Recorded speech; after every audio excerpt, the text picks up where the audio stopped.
Views expressed on the following program are not necessarily those of WPSL. However, you are encouraged to like and share them on social media.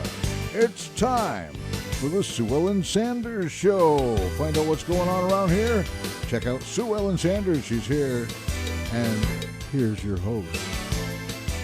Thank you, Cliff. And I'm really happy to be here today. I'm happy to have survived the election season, and now we're moving into the holidays, and it looks like there's going to be an overlap of elections and holidays. So I have a friend with me today, a professional named Maureen Ake, and she is a licensed marriage and family therapist, and she's with the Stuart Center for couples and families. And you may think it's kind of weird that I have her on. I mean, my husband and I, as far as everybody knows, are getting along pretty well.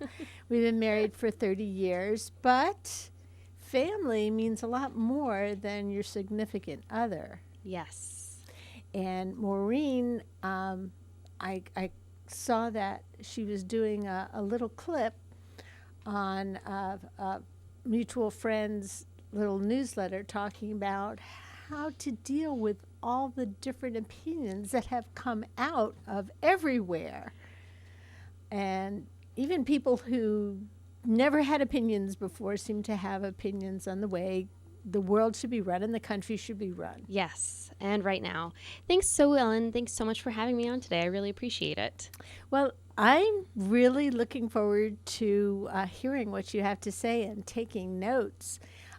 Now, coming up for the Thanksgiving and the Christmas holidays, you might not be gathering with as many people because of coronavirus. Because of COVID, yes.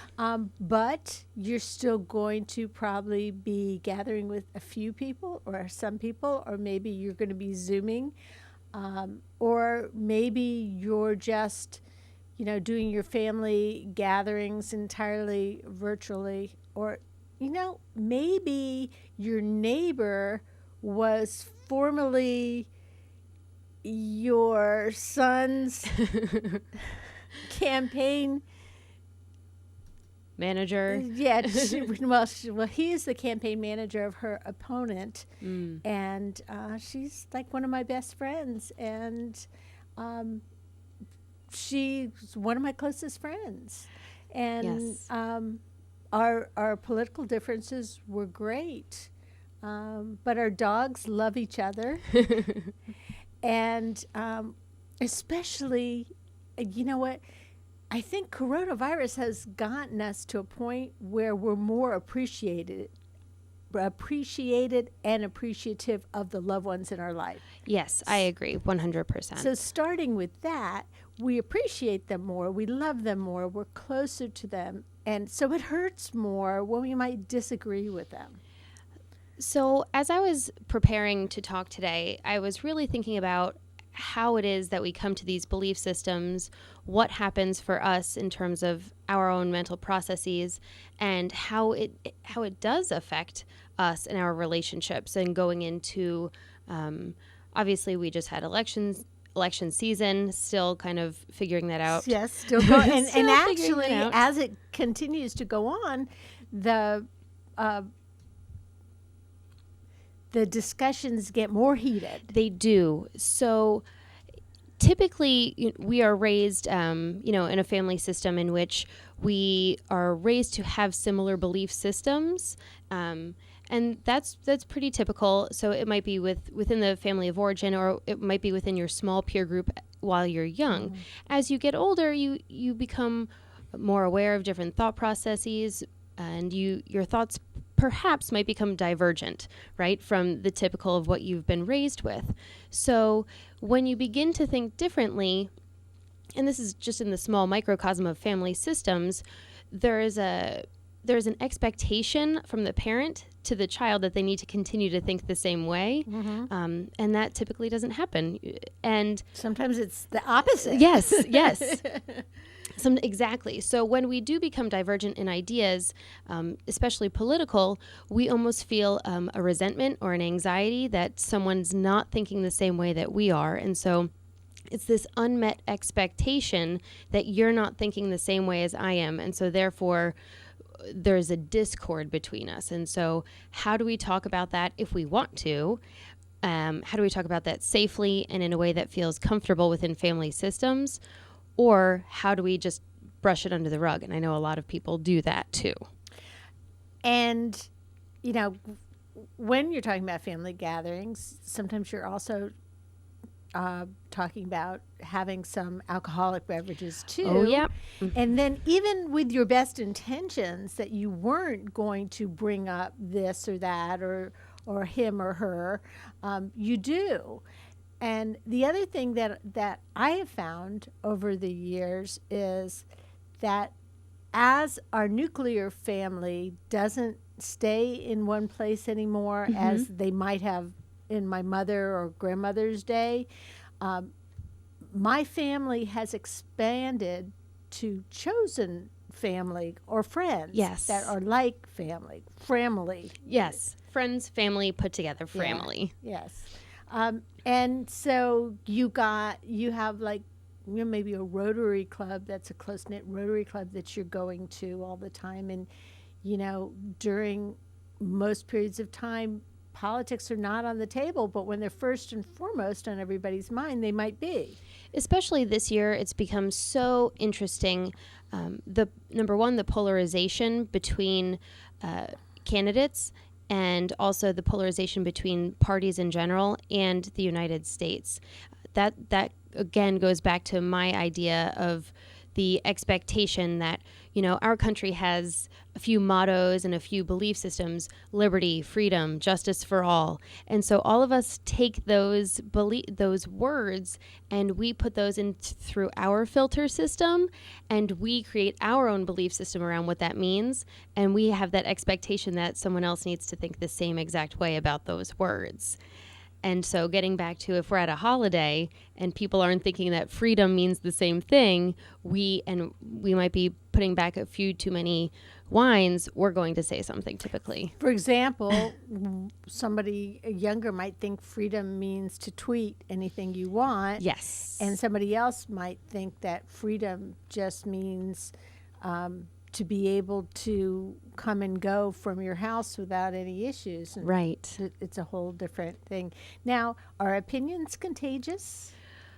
In my field, what I've seen, especially as a family therapist and as a couples therapist, I typically see when people have an opinion, like, so say spouse A has an opinion, spouse B has a very different opinion, they'll typically hold on to those opinions for the length of the relationship. Doctors John and Julie Gottman, who are basically family therapist gurus in my field, they say that couples potentially have about 68 to 72% of perpetual problems, which means people hold on to their belief systems for quite some time for the remainder of their marriage. Wow. Yes. So you'll typically find perpetual problems in a marriage, which is fine, but it's how you communicate about them and how you continue to work through those problems, regardless of how many times they come up, say in a 30-year marriage or for me, a 10-year marriage. And a lot of times I know when something happens to you, you're not judged based on what happened to you, but you're judged on your response. Your response to it. Yes. Yes. Yes. And so it could be the same thing as, when, if you've got teenagers at home, if a teenager says something to you that, and a lot of times they do, that they're not really thinking, and they're not thinking that you're going to remember it 15 years later, and yet you do. You do. And it's so very hurtful. But their intention was, it just came out of their mouth, Yes. like word vomit, and they didn't really intend to hurt you. No, especially from a teenager's point of view, right? Their brain isn't fully formed. Our brains aren't fully formed and developed until around 27. So Ooh, obviously, my kids are right on the right cusp on the there. cusp, huh? Okay, good to know. 27. Yeah. For men, it averages around 27. For women, it's just a hair earlier. Well, if that For brain figures, development, yes. It's interesting because that's the other aspect of what in my full-time job, I work for the Early Learning Coalition. Yes. With early childhood. And, we talk about the fact that a child's brain can be up to 90% formed by the time they're 3 or 4 years old. But you're talking about that other 10% might take them another 25 years. We're talking about rationality, reason, really fine-tuning. It is. It's the fine-tuning of what makes a human a human.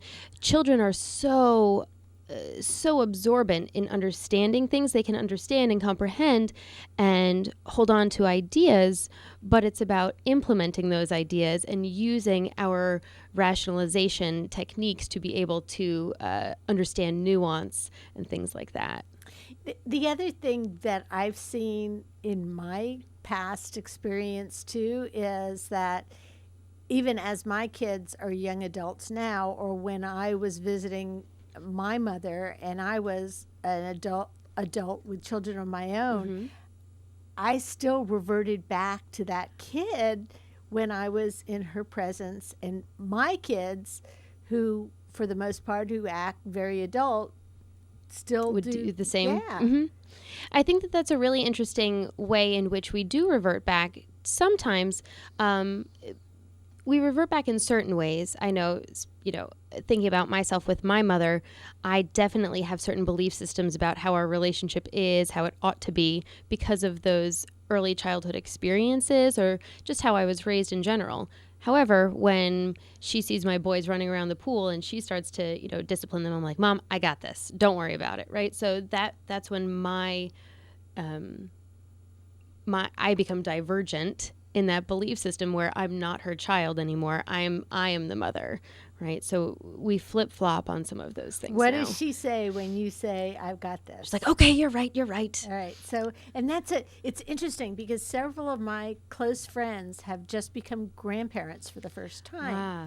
And so they're experiencing that, while the babies are young, their daughters call them a lot and ask them, but they don't want, the children don't want unsolicited They don't want advice. unsolicited advice. They want support. Yes. And when it's asked for. I am in the same, my parents, they have 7 grandchildren. So my sisters and I have 7 children between the 3 of us.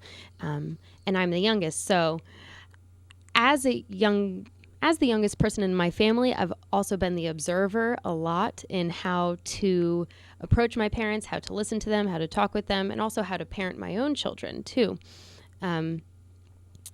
But when we talk about children becoming parents and having that relationship then, with the grandparent, it's a lot of learning. It's very small steps because typically parents don't want to overstep, and new parents want to learn how, but they also don't want to tell them that they don't know anything.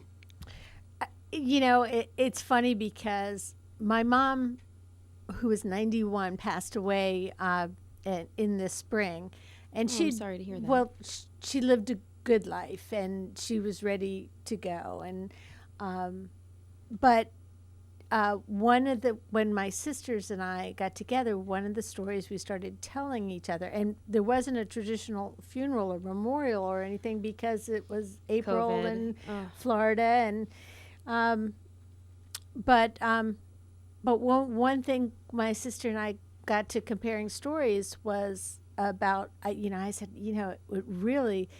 it was a problem with me and Mom because she didn't want me to breastfeed. And she kept telling me I was starving my children because she hadn't breastfed. And my sister told the story, and her children are a little bit older than mine, but she told the story about how my mother, when she was visiting her after the birth of each of her babies, would try to sneak in and give her children bottles. Really? Yes. Wow. Oh my So, goodness. and it's funny because here it's come out after all this time, and I'm like, whoa, I can't believe she did that. So she wasn't just telling us what to do. She was also she doing was it going without to your do permission. it. She was going to do it. She was a very forthright woman. But it's funny how, sometimes it takes, getting back to those holidays and sitting with the family around the holidays, you got a full stomach, and maybe you have a beer or a glass of wine or two, and you start telling stories, and this is what comes up. Yes, the same thing in our family too. When we do get together, I have sisters who live in Montana and New Jersey, so it's very it's They're very all over. They are, and my parents go in between all of our homes, and my parents do have a house in Montana, but they visit New Jersey frequently too. So it's very few and far between in which all of us get together and we all share stories. But when we do, I mean, it's a hoot going over, family of origin stuff, but it's also interesting seeing the dynamics now in how different people's opinions are and how much people have changed, and also still how similar some of those very basic family dynamics maintain. Mm-hmm. So, like, you may have all the best intentions when you're getting together as a family, and you may know that those other family members have very different belief systems. Mm-hmm. And then something that just comes up news-wise, and you just go off on a tangent. How do you handle it? How do you bring it back? That's a great question. So typically, if you go in with the best intentions, hopefully you are aware enough that when you are having these conversations that you can get back to what the intention really is. And that awareness to take a pause, take a deep breath to say, what's really the point of my conversation? Am I trying to prove someone wrong, or am I really trying to listen to someone? And I think that oftentimes, especially when we're talking about politics, we don't want to hear someone else's point of view. We want to prove to the other person why our side is right and why their side is wrong. And I think that until we can get to that point as a family, as a larger family or a smaller family, to understand, what am I doing? And so do we want someone to referee at dinner or after dinner? I don't think so. I think that I would hope that people would have enough wherewithal, you would think, to be able to harness themselves in. At least for the period of time where you're together. Yes. One of the things that's my favorite thing to do together with family members, like, for example, my daughter's going to come home for the whole week of Thanksgiving, and she's in the D.C. area. Oh, what part? She's actually in Old Town Alexandria. I love Old Town. So I went to college in Washington, D.C., and I lived in the D.C. area around there for about 10 years. It's fantastic. She went to GW for her grad school. Awesome. And then stayed there because the other option. It's so great. Yeah, she loved it. It's so good. Yeah, she does. She does love it. But because of that, we don't get to see her as often as we'd like, especially with the restrictions that we've had with traveling. Yes. And she was going to come in September, and then, COVID exploded in Florida, and she felt like people in her area in Virginia were following the rules a lot better, so she was just going to stay there. Yeah. So anyhow, she's going to be home, and we always do this when she visits. Like, she extends her trip, because when we haven't seen each other for a while, in our minds, we're thinking the more time together, the better. So instead of just, for example, coming Saturday to Saturday, she's thinking, well, to avoid the Thanksgiving traffic, I'll come the Friday before, and I won't leave till the Monday after. So I mentioned it to my husband. He goes, you guys are going to kill each other after 3 days. 3 days is your optimal period of time where you love each other. You watch Hallmark romances together. You might make something together Yes. for food, and you enjoy each other's company. When you have that extended amount of time, you're right, Sue Ellen, you're more apt to say exactly what you want to say, or say it in a way that you might feel too comfortable, and it might not be as appropriate, helpful, kind, or loving, unfortunately. And it's funny because I don't have a grandchild to try to micromanage, but I do have a grand dog. I have 2 grand dogs. My son and daughter each have one. And both of them are as protective about their dogs as they would be about their Humans, children. yes. Yeah, I cannot be critical at all. But the good news is that if I want to say something about to either one of them to kind of temper a situation, all I have to do is say, "Oh, look at Lucy. She looks so cute right now." And immediately my daughter's like, "Yes, she is." And somebody told me the other day. That's exactly it. Yes. Dogs and humans, animals, birds, whatever it is, those oftentimes tend to be a nice buffer. Buffer, that was the word I was looking for. Thank you. Yeah, because I think true to any kind of family system, that's called a triad. When there's too much tension between a dyad of 2 people, oftentimes we search for that external, and so it's called a triangle, where we're trying to reduce the stress or anxiety, and so we triangulate someone else or something else to reduce anxiety, to relieve some of the pressure between the dyad. And that's what we've found as a family, and I've seen in other families too, is when like the person's spouse is with them, things are buffered too. Yes. For example, the relationship with my mother, she and I were, for years, we just went head to head about, because our opinions were so varying. But if I had my husband with me, it was great. And so it got to the point as she got older and grumpier, which we're going to talk about, that I just didn't want to go visit her without him, because he always knew how to diffuse the situation. And she admired him enough where she wasn't outright mean in front of him. Yeah, really, that triangulation, it's very helpful in situations like that, where it's short term, where it's not always going to add more stress on that third person, right? That third person is doing it, or that third entity, dog, child, adult, spouse. That third entity is going to, it's a helpful maneuver. If that were to be the experience all the time, it would be heavy on that third person, and it would cause now friction between you and that person. Yes. Well, something else that I notice, and you probably have a term for this too, is having, and I always try to have this with whatever family member that I'm around, is having something I know is a common interest that I can pull out.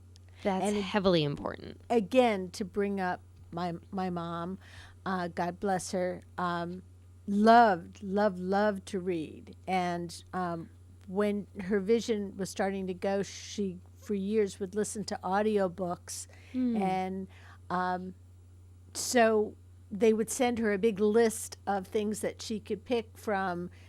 There were audio tapes, and then there were CD discs, and now I tried to explain to her over the last couple of years how easy it is just to get it from the library right to your phone or whatever. But right, as a digital download. Yeah, she had the equipment that was sent to her, and so they sent her this long list of books that was, probably 10 or 15 pages long. And when I would go to visit her, the first thing I would do is pick up that list of books and go through and pick out books that I liked, and then she'd be telling me about books she liked. That's fantastic. And it was wonderful. And really, when I remember the best times of our lives as adults, it would be talking about books. that having that commonality, so that's really important as well, and I'm glad that you brought that up. Having some type of commonality, especially in the time of all of this political strain, is really important to talk about. If we are aware that things are too hot, too testy, too emotionally driven, we need to figure out before we even have conversations. So before you even go to a Thanksgiving dinner or a Christmas dinner, if that's your choice of going to spend time with family, think about 5 to 10 other things that you could carry on conversations about. Have your little list. Have a at list least in your head. Yeah. Yeah, have a go-to list. If it's not in your head, put it in your notes and go to the bathroom for a second, scroll through it just to remember what else you need to be talking about if you get an emotional overwhelm, right? So that's when our brains can't really think and function very well, and we need to learn how to calm down. So when we get into emotional overwhelm, how can we calm? What can we do? Take deep breaths, right? Bring it down to a level where we feel safe and comfortable. So always having a list on hand to have topics to talk about or something to help you calm down, specifically reading a poem or, reciting something that's helpful is my go-to when talking to people about how do you rewire your thoughts. Go right to a list that you've already have programmed somewhere. So that way you're not searching in a time of anxiety or need.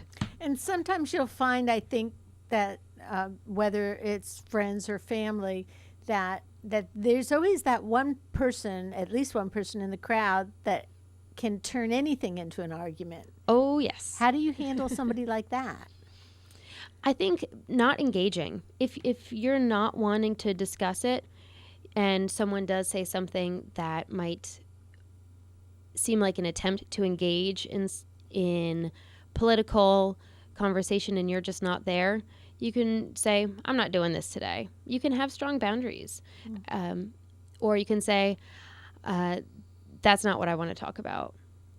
Just knowing what your boundaries are and then being able to be ready for something else to engage in.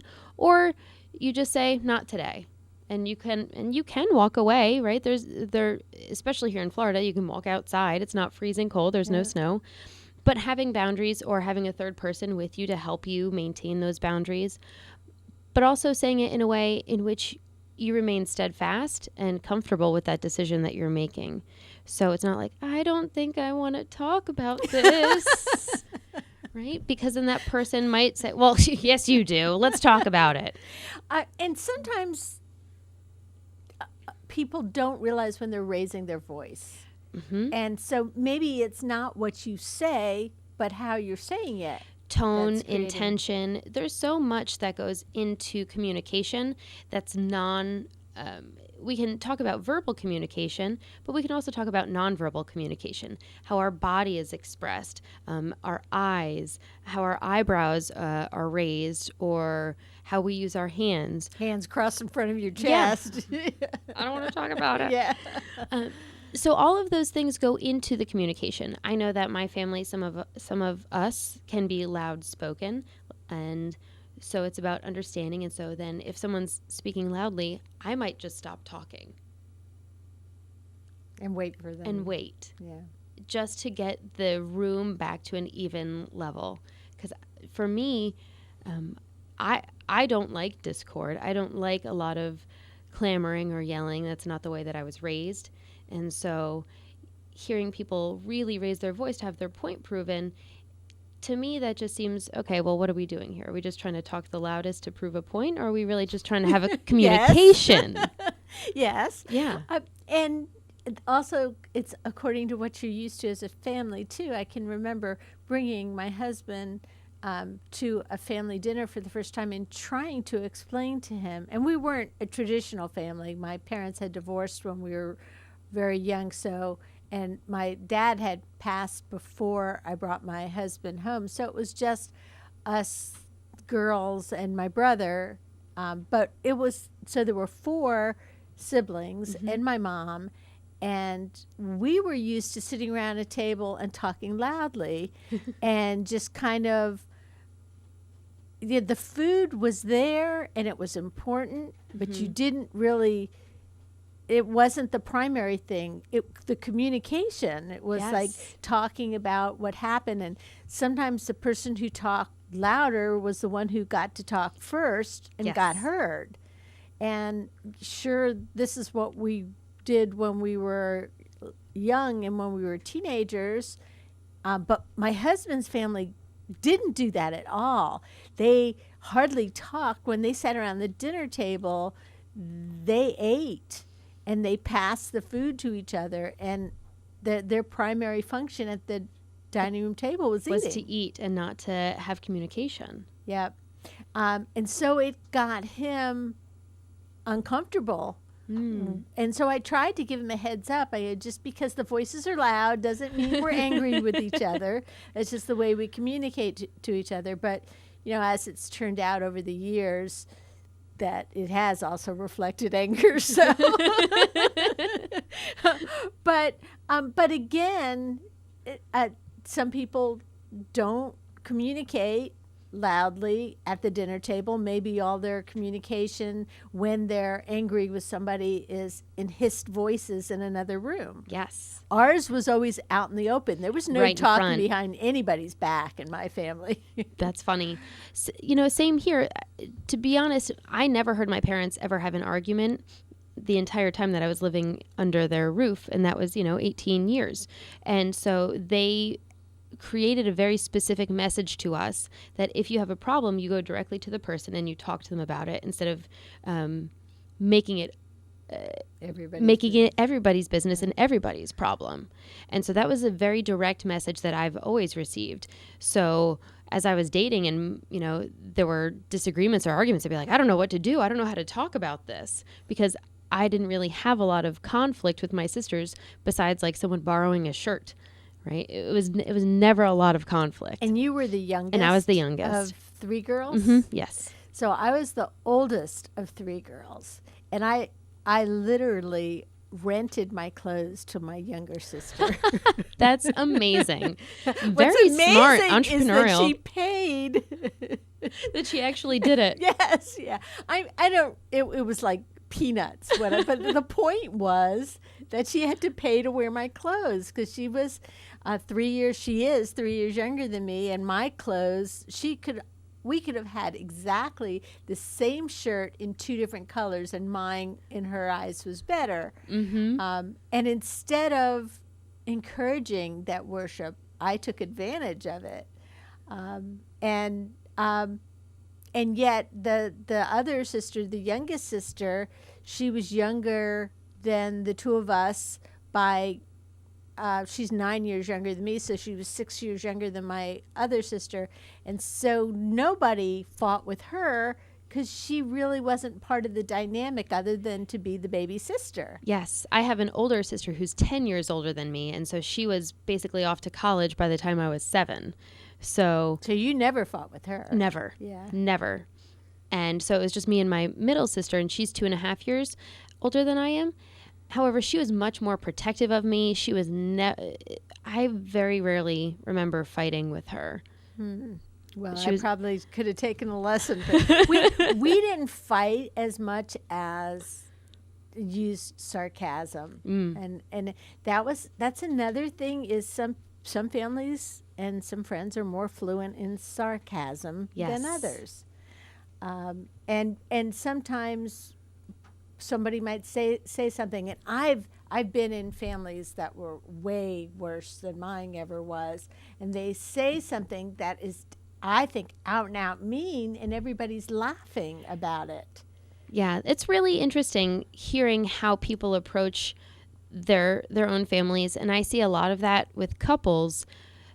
Because I can't create assumptions, or because I really choose to hold back on my assumptions or my judgments, I ask a lot of questions like, is this normal for you? Or is this a typical way in which you guys communicate? And if they say yes, then my secondary question, my follow-up would be, are you both okay with how you communicate this way?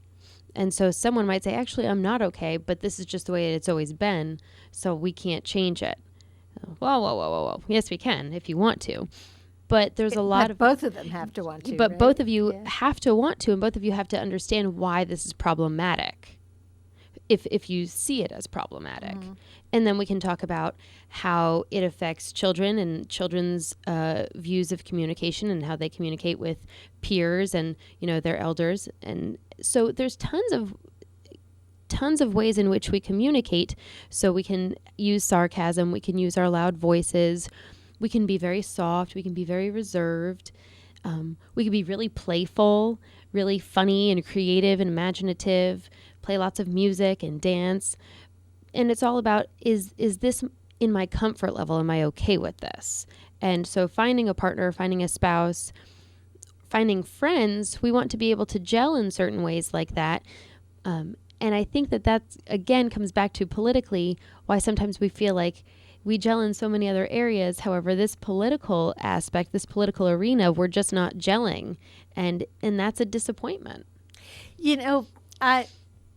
This is funny because I have found with the social media that I have, paused people for 30 days because it just irritates me to see some of the things they're saying or doing. Yes. And as the election got closer, I was more anxious about it. But my husband and I have two friends, man and wife, that are two of our best friends, and they are totally opposite politically as we are. And I thought that as we got closer to the election that things would get very heated. But yet when we are with them socially, when it's the four of us, socially distant, we joke around about it.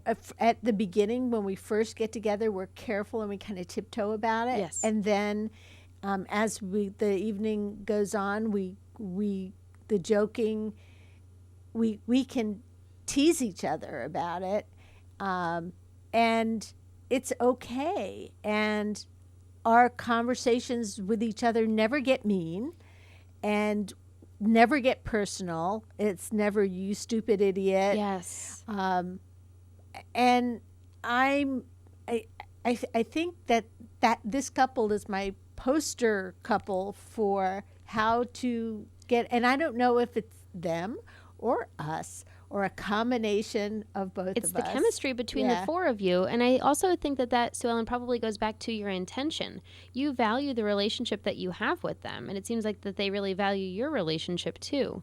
And a lot of why we get so heated about politics is because a lot of policies revolve around core belief systems and people's core belief systems.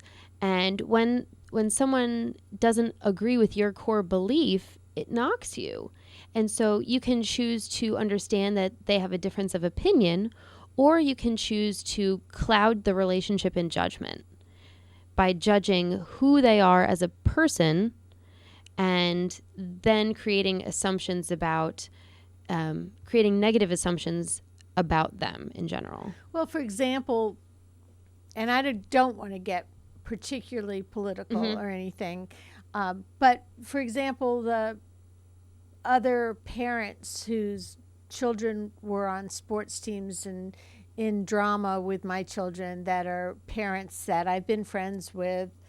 I don't see them much anymore, but I'm still friendly with them when I see them. And I see where their leanings are, and yet I know that their children are well-mannered, good, kind people. And so to me, there's a disconnect in my head. How can you feel this way politically and then this way with your family, and your family is such a great family and you have such a kind heart and you would do anything for anybody? Right. I think that's where we lose the humanity of politics. We lose that belief system that people are human and people are really trying to do the best that they can for themselves and their families.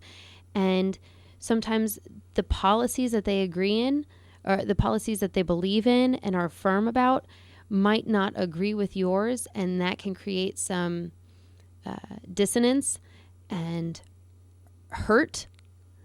And you still know that that they are decent people when you see them. I think you're right that there's a shift of understanding, like, how can this be possible? How can we have one thing and then another at the same time happening, but still it just doesn't make sense. So is that whole avoidance thing a good thing?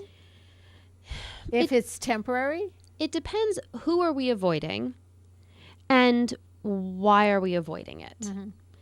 Typically, we avoid to prevent more chaos, right? Mm-hmm. Or perceived chaos.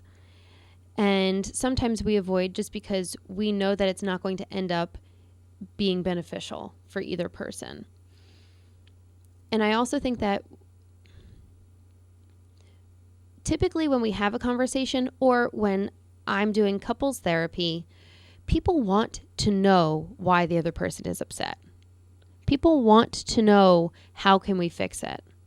And I think when we're talking about politics, I don't think that people want to fix their point of view. Right. So avoidance, if it's on a temporary basis, is okay, mm-hmm. especially if you only see that person occasionally. Right. And unless you actually have a conversation to say, hey, so Ellen, I know that you and I differ in politics. Would you ever want to talk about that? And if that person says, yes, I'd really like that, then maybe you create some ground rules or agreements before you even enter into that conversation to say, I'd like to tell you about the policies that I believe in, and I'd like to tell you how these policies affect me and my family. Do you think that you can listen to those things in a non-judgmental way? And I think if both parties are open-minded, that'll work. Yes. And if it doesn't, then maybe you just have to have, oh, wow, look what your dog is doing. Right, triad. Yep, triangulation. Trying to. Yeah. So one of the things that you and I talked about on the phone last week when we were discussing is, and there was another thing we talked about siblings and mm-hmm. sibling order a little bit, yes. You and I. And is it true, or is it just an old wives' tale that sibling order helps dictate the way you are, your attitude, and your demeanor? I definitely agree with that. I think that there is a unspoken family dynamic in every family, and I do think that for only children, that there's a very unique way in which only children live, and I think that in families with a single parent, or families with two parents, or families with grandparents as their main caretaker, and I think that siblings, I think all of these things, there is some truth to that, and we call this like family roles, family dynamics.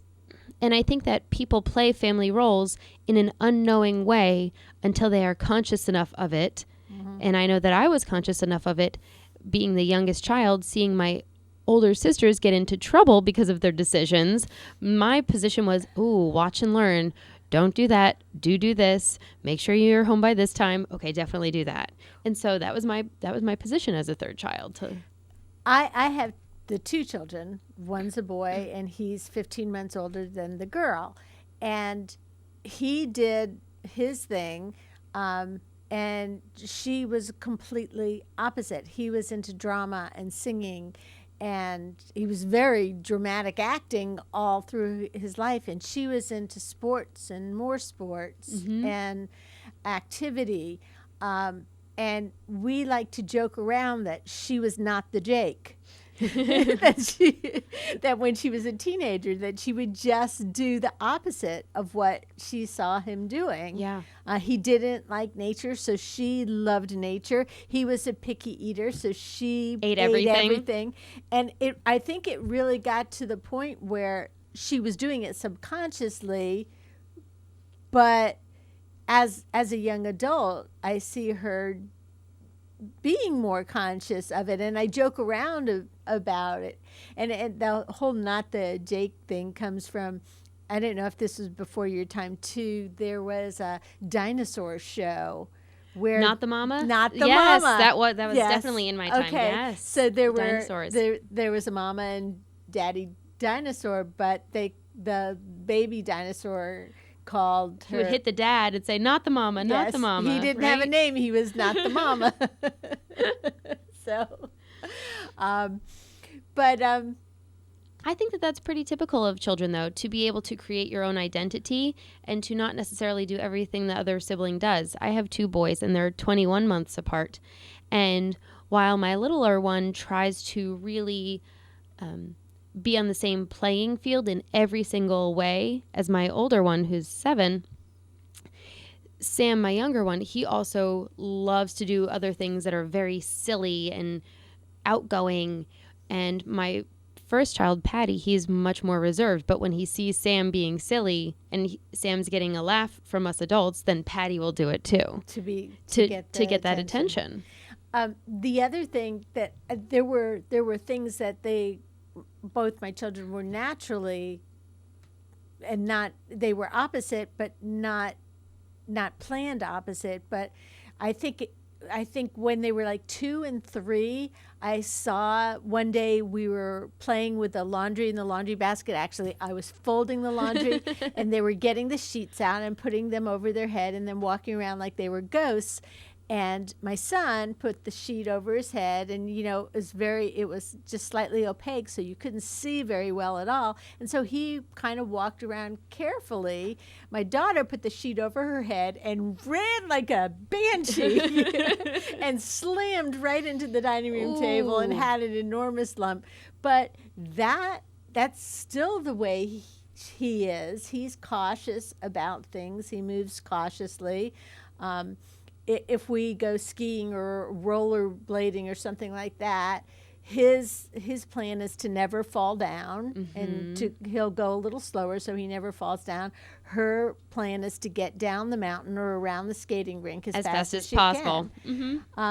And I don't know if it's deliberate, but even as young adults, they still have those personalities. Yeah. That can also be said, and I don't think we have enough time for this, but that could also be talked about like in terms of perinatal psychology. How they're born, literally how they come into the world, has a lot to do with how you're programmed too. Ooh, so, really? Yes. So differences between being a C-section baby, being a vaginal birth, or if well, both of them were vaginal birth. Any difference in times? Like how long was your first birth compared to your second? The first birth was a little bit shorter than the second, and my daughter, the second one, was 3 weeks early. She was early She by was 3 in a weeks. hurry. Yeah, she was in a hurry. Yeah. Okay. So sometimes it's interesting the way we think, or everything that happens in our life. It's basically like setting up a computer program. So if we're early for life, if we come in earlier than expected, we might be a little earlier. We might be a little bit more, we might be less trepidatious and more enthusiastic about just our approach in general.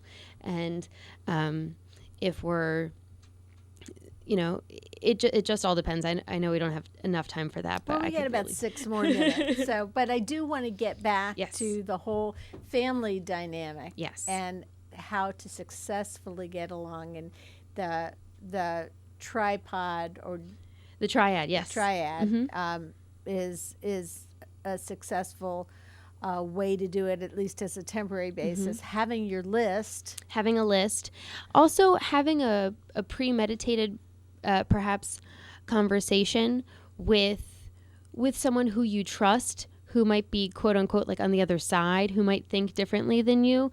And so this might be, for me, it's my dad. Although we think differently, I might go to him and be like, Dad, can we talk about this for a second? Or I'm a little nervous about this, or I don't want to bring this up. I don't want to have this kind of conversation today.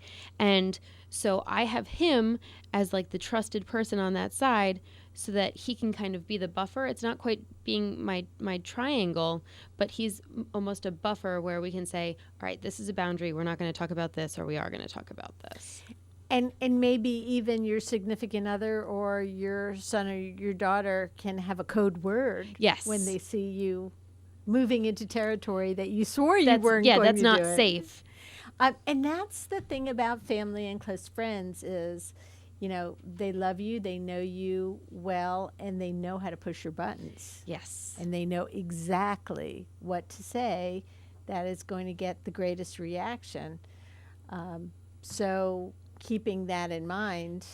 Yes, keeping that in mind, knowing what your hot spots are, and making sure that you go into the day, the evening, whatever time that you're spending with them, trying to feel as focused as you can, as ready to have your boundaries remain steadfast as you can, and also knowing that it's my experience that no one intentionally wants to hurt another human, especially within their family system. They might jab, they might play, they might participate in some banter, but no one really wants to hurt someone else's feelings. And so you can even say, that hurts my feelings, or I don't really want to talk about that because I get uncomfortable. To me, honesty is always the best policy, but there are some families that don't go by that, or they don't respect certain boundaries, and those are enmeshed families where there are no boundaries. So it's always about kind of knowing your audience too. There are, and is keeping the gathering smaller than a recipe for better success? I think so. Having it smaller, having it within a certain amount of time, not having it really long, right? Like 10 days that my daughter's going to be visiting me. I'm gonna take her to Publix, which she doesn't have Publix where she's at, and she's gonna pull recipes. She's like the recipe queen off Pinterest, and so she's gonna pull recipes. And I told her, you can cook every night if you want. That's a great idea. So she'll have a focus. Exactly, having a focus daily is helpful. We're going up to North Carolina for Thanksgiving, and so each day we're creating a plan that, all right, this day everyone will go fishing. This day, it'll be a family sports day. This day, it's this type of meal. And I'm not a very traditional kind of person.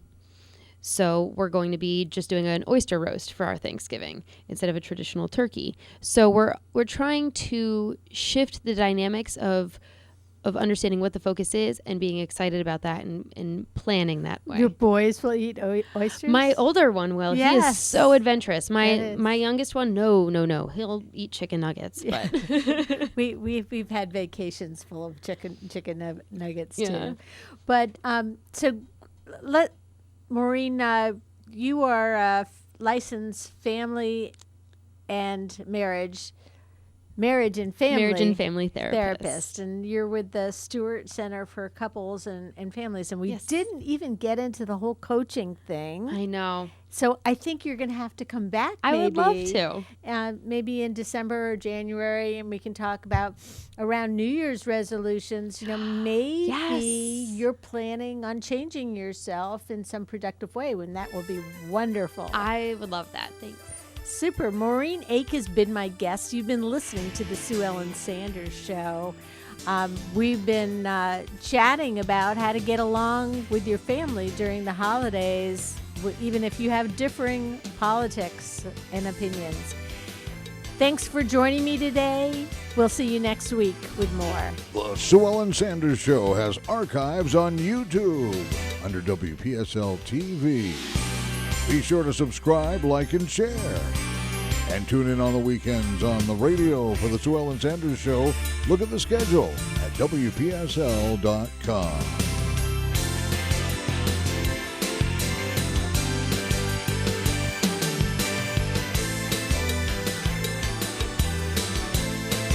This is WPSL Port St. Lucie.